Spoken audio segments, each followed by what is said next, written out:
आज इस वीडियो से शुरू करेंगे हम fourth semester BA second year का, और चैप्टर का नाम है द एनवॉय, जिसको किसने लिखा है? रिटन बाय भाषा।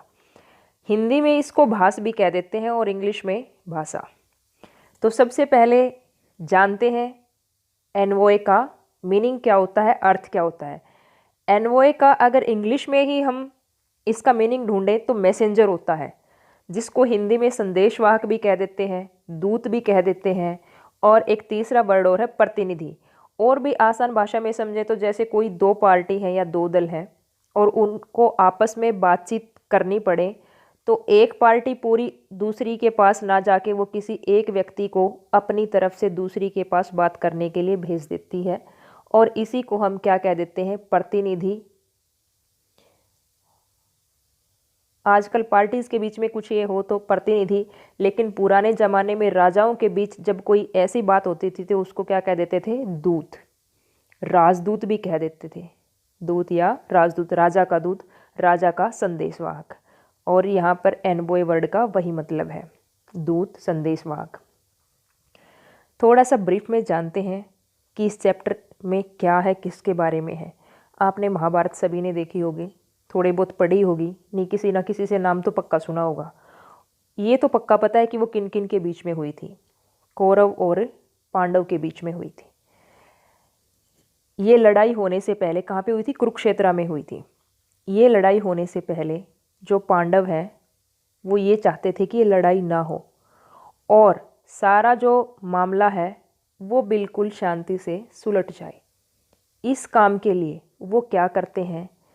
एक एनवॉय बनाते हैं, अपना एक प्रतिनिधि चुनते हैं, एक दूत चुनते हैं, और वो किसके पास भेज देते हैं? कौरवों के पास।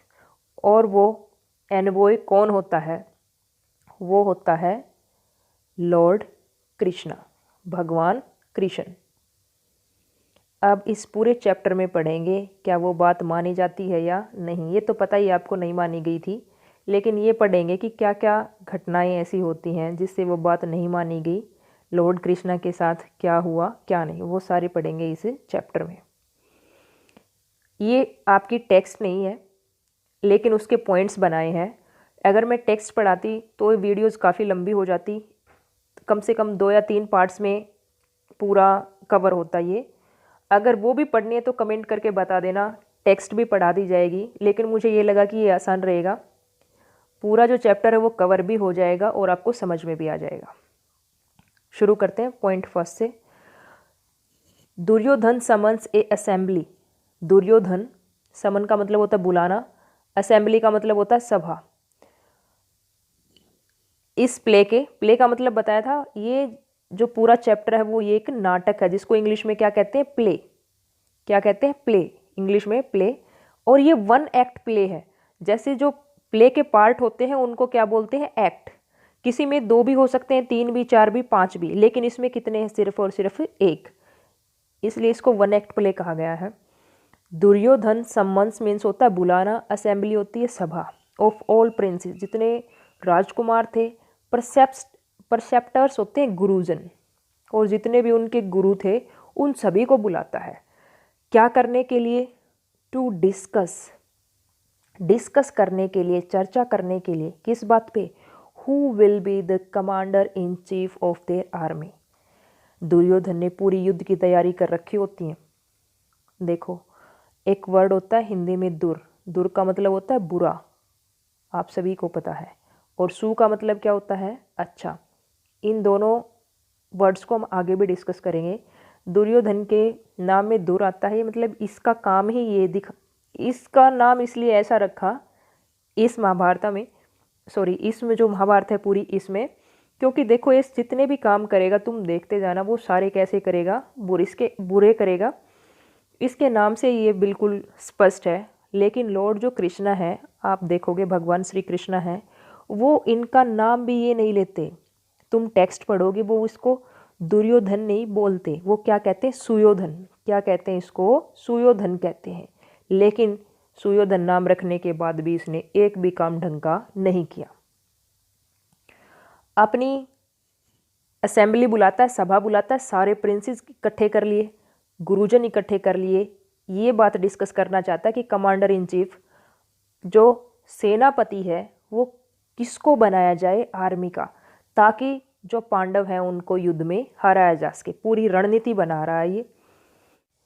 एवरीवन एग्रीज मीन्स होता है सहमत होना। Everyone agrees that one son of Ganga is there, who else can be the commander in chief. प्रत्येक सहमत हो जाता है उस सभा में कि जब गंगा पुत्र वहाँ पे है तो दूसरा और कमांडर इन चीफ कौन हो सकता है, यानी गंगा पुत्र को कमांडर इन चीफ बना दिया जाए। देन चैम्बरलेन एंटर्स, और वहाँ पे चैम्बरलेन की एंट्री होती है, आता है अंदर और कहता है, चैम्बरलेन को तुम कह सकते हो कि जैसे गेट के आगे या फिर कोई बाहर से कोई व्यक्ति आता है मिलने के लिए और कोई बात अंदर पहुंचानी हो या राज दरबार के व्यक्तियों के अंदर कोई खबर देनी हो तो वो काम कौन करता था, चैम्बरलेन। चैम्बरलेन आता है एंड सेज, और कहता है Krishna the best of man has come. Krishna जो इंसानों में, ह्यूमन बींग्स में सबसे श्रेष्ठ है, द बेस्ट है, वो आ चुका है। अब दुर्योधन को ये बात हजम नहीं होती, but Duryodhan rebukes the chamberlain. Rebukes means होता है डांटना, लेकिन दुर्योधन डांटता है चैम्बरलेन को बिकॉज, क्योंकि he has showed respect to lord Krishna, क्योंकि उसने दिखाई थी रिस्पेक्ट, सम्मान दिखाया था किसको, भगवान कृष्णा के प्रति, और ये बात इसको बिल्कुल भी अच्छी नहीं लगी। ही कॉल्स कृष्णा, और क्या कहता है दुर्योधन कृष्णा को, सर्वेंट ऑफ कंस, कि वो तो जो कंस है ना उसका नौकर है, एंड हर्डर ऑफ काउज, और गायों को चराने वाला है, एंड डिसग्रेसेस हिम, और अपमान करता है भगवान कृष्ण का, विद सच अदर वर्ड्स, इसी तरह के दूसरे शब्दों से भी। ही प्लान्स टू डिसग्रेस कृष्णा, इन शब्दों से ही बात नहीं बनती उसकी, वो क्या करता है स्टूडेंट से, पूरा प्लान बना लेता है, योजना बनाता है भगवान कृष्ण को डिसग्रेस करने के लिए, अपमान करने के लिए, एंड ऑर्डर्स, और आदेश दे देता है सर्वेंट्स, अपने जितने भी नौकर थे उनको आदेश देता है, द पेंटिंग इन विच, कि वो पेंटिंग जिसमें Draupadi is being dragged by her hair and garments, कि जिसमें द्रौपदी को दिखाया गया है घसीटते हुए, ड्रैग मीन्स होता है घसीटते हुए, बाय हर हेयर, जिसमें उसको घसीटा जा रहा है, उसके बाल पकड़कर खींचकर, एंड गारमेंट्स, और उसके कपड़े पकड़ के खींच के घसीटा जा रहा है ना, मस्ट ब्रिंग, उसको लेके आओ, एज व्हेन कृष्णा कम, कि जब कृष्णा आएगा, he will look at the painting and not stand up in respect, वो कहता है वो पेंटिंग लेके आई जाए मेरे सामने, ताकि जब कृष्णा एंट्री करे यहाँ पर मेरे दरबार में तो मैं उस पेंटिंग को देखूंगा और उसकी रिस्पेक्ट में, उसके सम्मान में बिल्कुल भी खड़ा नहीं होऊंगा। ऐसी प्लान बनाता है ये दुर्योधन।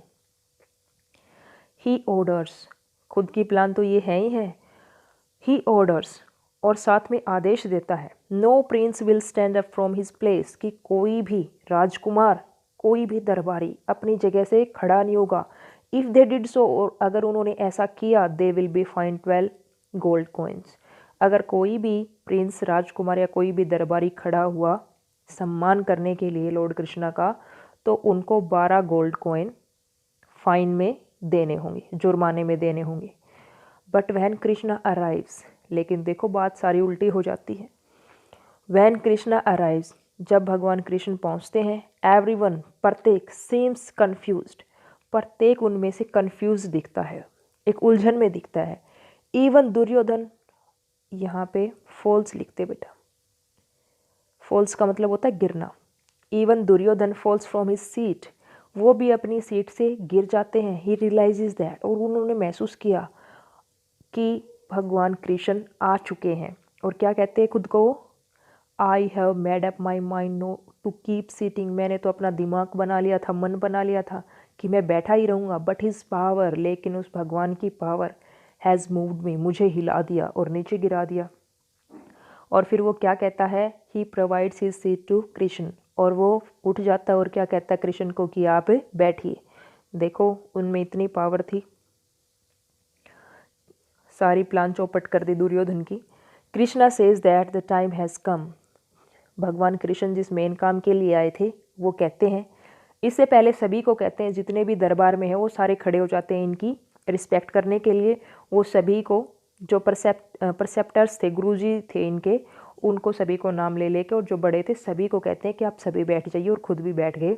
और फिर जिस काम के लिए आए थे ना, एक समझौता करने के लिए आए थे कि कोई भी लड़ाई ना हो और दोनों के बीच में जो भी राज्य है उनको क्या कर दिया जाए, डिवाइड कर दिया जाए दोनों के बीच में। कृष्णा सेज, कृष्णा कहते हैं that the time has come, समय आ चुका है, टू डिवाइड, डिवाइड मीन्स होता है बांटना, द इनहेरिटेंस, जो भी विरासत में चीज़ें मिली हैं, चाहे वो भूमि हो, कोई और प्रॉपर्टी हो, जितनी भी संपत्ति है विरासत में मिली हुई, इक्वली बांट दी जाए। वो इक्वली का मतलब होता है बराबर बराबर, इन कौरवास एंड पांडवास, कौरव और पांडवों में। भगवान कृष्ण ये बात कहते हैं वहाँ पे बैठ के। But Duryodhan is not agree, Duryodhan बिल्कुल भी एग्री नहीं होता, सहमत नहीं होता। He says to Krishna that, वो कहता है कृष्ण को, one does not beg for a kingdom, beg means होता है भीख मांगना, और किंगडम सभी को पता है राज्य, कि किसी को राज्य के लिए भीख नहीं मांगनी चाहिए। Kingdoms are born by princes, जो किंगडम है ना राज्य, वो तो राजकुमारों के द्वारा जीते जाते हैं। और फिर ये भी कहता है कि अगर पांडवों को अपने राज्य चाहिए ना, तो आए वो और हमसे युद्ध लड़ें, और ऐसे करने की उनकी हिम्मत नहीं तो वो उन्हीं आश्रमों में रहें, और बिल्कुल जैसे साधु रहते हैं ना, शांत दिमाग के, उसी तरह से रहें, उनको राज्य की कोई ज़रूरत भी नहीं है। कृष्ण उनको बहुत समझाते हैं, सेज टू दुर्योधन, और दुर्योधन को कहते हैं to have some love for his brothers, कि वो अपने भाइयों के प्रति कुछ प्रेम दिखाए, लेकिन वो बिल्कुल भी नहीं मानता। क्या करता है वो? But Duryodhan says harsh word to Krishna, harsh word का मतलब होता है वैसे तो कठोर शब्द, लेकिन यहाँ पर अपमानजनक शब्द भी तुम कह सकते हो। और वो फिर से अपमानजनक शब्द यूज करता है, किसके लिए? कृष्णा के लिए। और इसके बाद कृष्णा लीव्स, कृष्णा कहता है कि दुर्योधन तुम तो मानने वाले हो नहीं, मैं यहाँ से अब जाता हूँ। लीव मीन्स होता है जाना। लेकिन दुर्योधन कहता है कि तुम ऐसे कैसे जा सकते हो। इससे पहले एक छोटी सी इंसिडेंट और होती है। दुर्योधना कुछ ज़्यादा ही अपमानजनक वर्ड्स यूज़ कर देता है भगवान कृष्ण के लिए। भगवान कृष्ण उसको वापस डांटते हैं और क्या कहते हैं कि तुम, दुर्योधन को कहते हैं कि तुम क्या हो? स्नेक हो, और तुम क्या हो? एक धब्बा हो। कलंक नहीं होता, कहते हैं कि तुम कुरु जो क्लैन है, कौरवों का जो खानदान है, उसके ऊपर क्या हो? तुम कलंक हो। और जैसे एक अपशगुन वाला कौवा नहीं होता, तुम वो हो। जैसे तुम बोल रहे ना, तो तुम अपशगुन हो। किसके लिए? पूरे कौरव वंश के लिए। ये सब बातें दुर्योधन को बोलता है और कहता है कि मैं अब जाता हूँ। लेकिन दुर्योधन क्या कहता है? Tries to capture Krishna. Duryodhan कहता है कि जैसे एक संदेशवाहक होता है, उस तरह का व्यवहार तुमने नहीं किया, और क्या करने की कोशिश करता है? कैप्चर मीन्स होता है पकड़ना। भगवान कृष्ण को पकड़ने की कोशिश करता है। And orders all princess but remains unsuccessful. और जो बाकी प्रिंस थे उनको भी कहता है कि इसको पकड़ो, लेकिन वो सारे असफल रहते हैं। असफल क्यों रहते हैं स्टूडेंट्स? अनसक्सेसफुल मीन्स होता है असफल, क्योंकि भगवान कृष्ण उनके बिल्कुल भी काबू में नहीं आते। कभी अपना बहुत बड़ा रूप धारण कर लेते हैं, कभी छोटा, और कभी उनको पूरा जो उनका चैम्बर था, पूरा हॉल था, उसमें कृष्णा ही कृष्णा नजर आते हैं। तभी तो वो सारे प्रिंसेस को ऑर्डर देता है कि सभी एक एक कृष्ण को अरेस्ट कर लो, कैप्चर कर लो। कृष्णा ऑर्डर्स हिज सुदर्शन चक्र। अब ये बिल्कुल भी काबू में नहीं आते लॉर्ड कृष्णा दुर्योधन के, लेकिन दुर्योधन को बहुत ज़्यादा गुस्सा आ जाता है और ये क्या कहता है कि अब जो पांडव हैं वो बिल्कुल तुम्हारी बॉडी में और उनके अलग अलग पार्ट्स में मेरे इतने तीर देखेंगे कि वो भी रो पड़ेंगे। इस पे भगवान कृष्ण को भी बहुत ज़्यादा गुस्सा आता है, और जब कृष्णा को गुस्सा आता है तो वो एक ही काम करते हैं, सुदर्शन चक्कर। आपने उनमें सीरियल वगैरह में भी देख रखा होगा। तो कृष्णा ऑर्डर्स हिज सुदर्शन चक्र टू डिस्ट्रॉय दुर्योधना। अब पुकारते हैं अपने, बुलाते हैं अपने सुदर्शन चक्र को, क्या करने के लिए? डिस्ट्रॉय होता है नष्ट करना, दुर्योधन को नष्ट करने के लिए, दुर्योधन को मारने के लिए। अब जो सुदर्शन चक्र है उसको यहाँ पे ह्यूमन फॉर्म में दिखाया गया, बोलते हुए दिखाया गया है, और वो कहता है कि मेरे भगवान, मेरे नारायण, आप मुझे आज्ञा दें, मैं इस जितने भी माउंटेन्स हैं उनको कुचल सकता हूँ, जितने समुद्र हैं उनको भी उलट सकता हूँ। मुझे आपकी दया से कुछ भी चीज़ मेरे लिए असंभव नहीं है, सारी चीज़ें क्या है? पॉसिबल हैं। और फिर भगवान कृष्ण उसको कहते हैं कि तुम जाओ और किसको ख़त्म करो, दुर्योधन को। जैसे ही सुदर्शन चक्र आगे बढ़ता है और कहता है कि तुम दुर्योधन, लेकिन उसके बाद ये थोड़ा सा सोचना शुरू कर देता है। मैंने बताया सुदर्शन चक्र को किसके रूप में दिखाया गया है, ह्यूमन की फॉर्म में, मानव की फॉर्म में दिखाया गया है। सोचता है और फिर भगवान कृष्ण को याद दिलाता है कि हे भगवान, आप इस धरती पे किस लिए आए हैं, लोगों का भला करने के लिए आए हैं, आप वही काम करें। फिर after some time he reminds his duty on earth and appeals for mercy. कुछ समय के बाद वो भगवान कृष्ण को उनका कर्तव्य इस धरती पे याद दिलाते हैं कि आप लोगों का भला करने के लिए आए हैं, उनका बोझ, धरती का बोझ कम करने के लिए आए हैं। और कहते हैं कि इस दुर्योधन के प्रति आप क्या दिखाएं, कुछ मर्सी दिखाएं। मर्सी का मतलब होता है दया, कुछ दया की भावना दिखाएं। और इस तरह से सुदर्शन कहता है कि मुझे अब जाना चाहिए, और कोई एक माउंटेन है वहाँ पे वो जाने की कहता है। Then Sudarshan ask for leave. Leave means होता है जाना। Lord Krishna is about to leave. Lord Krishna भी बिल्कुल जाने वाले होते हैं। Then he hears the voice of Dhritarashtra. लेकिन तभी उनको किसकी आवाज़ सुनाई देती है, धृतराष्ट्र की आवाज़ सुनाई देती है। ही प्लेस्ड हिज हेड। और वो क्या कहते हैं कि भगवान आप ऐसे नहीं जा सकते। He placed his head in Krishna's feet and ask to forgive his son. वो अपना सिर भगवान कृष्ण के कदमों में रख देते हैं और कहते हैं कि उनके बेटे ने उनको काफ़ी ऑफेंड किया, नाराज़ किया, काफ़ी अपशब्द कहे, और कहते हैं कि उसको माफ़ कर दिया जाए। Krishna accepts ritual water offered by Dhritarashtra's and pleased. फिर धृतराष्ट्र ऑफर करता है कि ये जो पवित्र पानी है इसको आप एक्सेप्ट करें।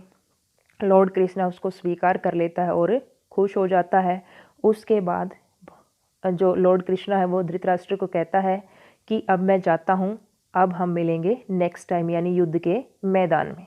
तो ये था पूरा चैप्टर द एनवॉय। इसके क्वेश्चन आंसर हम करेंगे नेक्स्ट वीडियो में, और इसकी जितनी एक्सरसाइज दे रखी है वो भी हम नेक्स्ट वीडियो में करेंगे, जैसे फोनेटिक ट्रांसक्रिप्शन हो, चाहे सिनोनिमस या एंटोनिम्स हो।